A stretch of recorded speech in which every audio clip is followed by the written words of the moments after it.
into this fight? Because standing up, you knocked him down, and on the ground, were you looking for the submission, or you were just getting out, trying to submit? Nah, I was hoping we could strike a little bit more, hoping I can keep it on the feet, but Gunnar did a good job of the timing to hit the takedowns. And let's be real here, I'm not the greatest wrestler in the world, but I can grapple. And at what point did you thought, okay, now I got this match? I never felt like I had the match. I just always felt like it was a good, fun fight. So I knew going to the decision, I didn't know exactly how it was going to go. I was hoping I did enough.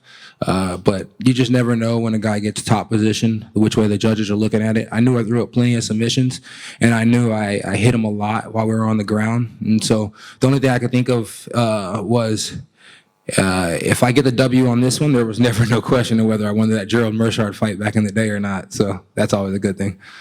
And you said if it's 185 next week, and otherwise 170, give me a bit more time. Yeah, it says if it's 170 pounds, then let's be smart. I got that same computer. Let's be smart, and I'll freaking I'll possibly do a couple months down the road, then another one a couple months down the road.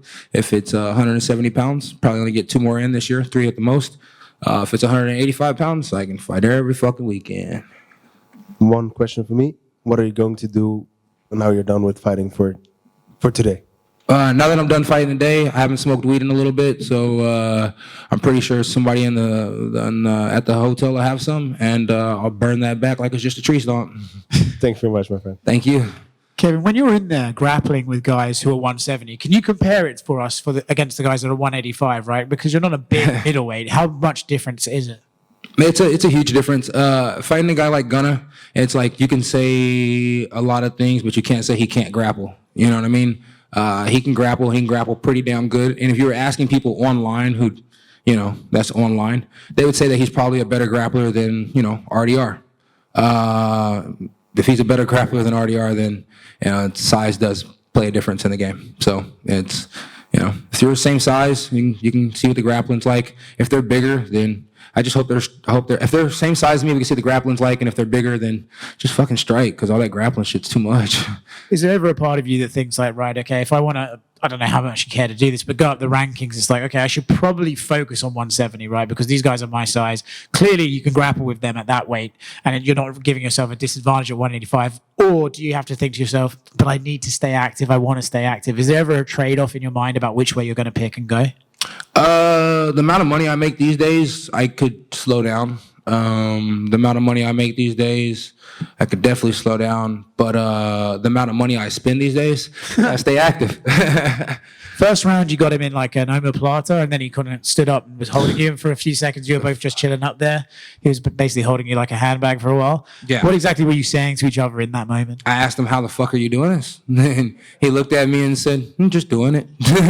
So, Gunnar's tough. I mean, dude, when you look at his dad, you see I'm not saying mean, but you see a real man, a gritty guy who, probably didn't take no shit. When you see Gunnar, you see a motherfucker who ain't gonna take no shit. Excuse my language, but it's like definitely was in there with a guy who wasn't taking no shit today, and he could deal with anything mentally, physically, and so it's an honor to be in there with a guy like Gunnar. Nice, man. Last one for me. I mean, end of the first round, he got up and he wobbled back to his seat. Did you know you'd hurt him that bad with that right hand?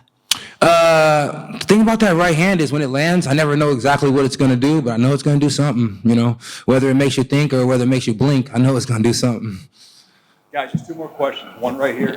Kevin right here. Oh, sorry. Kevin right here. It's your first time fighting in London. How did you acclimate to the time difference, and did you have any tricks to get around the jet lag?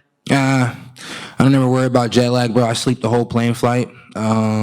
And I mean, I hunt all night, so I can fight whenever. It doesn't matter if it's middle of the day, early morning, late at night. It's like, if you catch me out the bar, I'll beat your ass. If you catch me going into dinner, I'll beat your ass. And if you catch me right after breakfast, I'll beat that ass. Congrats, Kevin. And is there some fun matchup you have in mind for the future? Like exciting fight you want to make happen?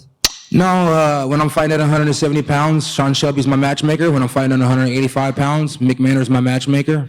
I love them both. I look up to Mick Maynard. I've been looking up to that guy for a long time, ever since he ran Legacy back in the day. So you know, and Dana's the big dog, Hunter's the big dog. Whatever they say, you know, I do. I'm a company man, and that's why I make good money.